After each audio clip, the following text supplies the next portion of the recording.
আরবের কোন বংশে জন্মগ্রহণ করেছিলেন? আরবের কুরাইশ বংশে।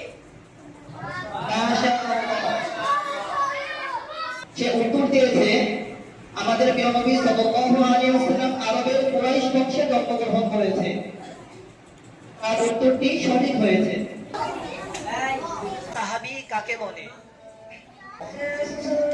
ইমানের সাথে দেখেছে, সান্নিধ্য লাভ করেছে, ইমানের সাথে মৃত্যুবরণ করেছে, তাদেরকে সাহাবী বলে। মাশাআল্লাহ, উত্তরটি যথাযথ হয়েছে। প্রশ্ন হলো আমাদের প্রিয় নবীজি সাল্লাল্লাহু আলাইহি ওয়াসাল্লাম মদিনা শহরে কত বছর ছিলেন?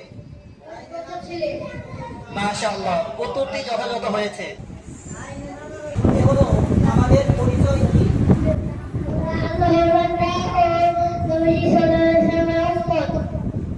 মাশাআল্লাহ। আমাদের প্রিয় নবীজি সাল্লাল্লাহু আলাইহি ওয়াসাল্লাম কখন হজ করেছিলেন? তিনি 10 হিজরিতে হজ করেছিলেন।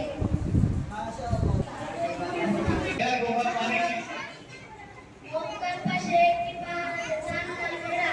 সেই পাহাড়ের কাছে একটি গর্ত আছে, তাকে হেরা গুহা বলে। সবাই বলো মাশাআল্লাহ।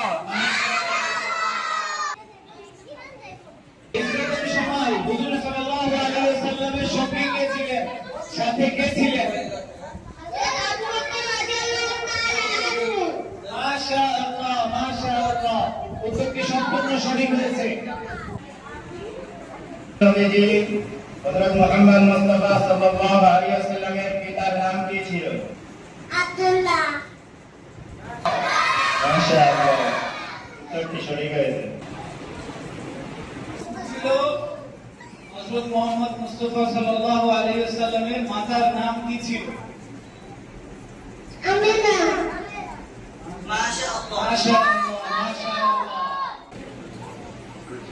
সাল্লাল্লাহু আলাইহি ওয়াসাল্লামের দাদার নাম কি ছিল? তার দাদার নাম ছিল আব্দুল মুত্তালিব। মাশাআল্লাহ, মাশাআল্লাহ।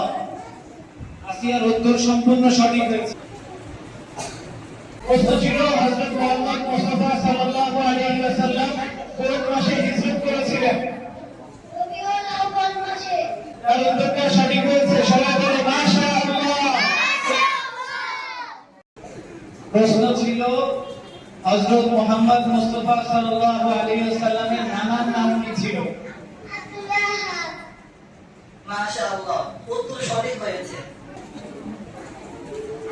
মুস্তাফা সাল্লাল্লাহু আলাইহি ওয়াসাল্লামের পিতা কবে ইন্তেকাল করেছেন? নবীজির জন্মের আগে তার পিতা ইন্তেকাল করেছেন। মাশাআল্লাহ, তার উত্তরটা সম্পূর্ণ সঠিক হয়েছে। সাল্লাল্লাহু আলাইহি ওয়াসাল্লাম কার কাছে ছিলেন? দাদা আব্দুল মুত্তালিব। তার উত্তর সম্পূর্ণ সঠিক হয়েছে। উত্তর দিয়েছে তার দাদা আব্দুল মুত্তালিবের কাছে, তিনি লালিত পালিত হয়েছেন। সবাই বলেন মাশাআল্লাহ।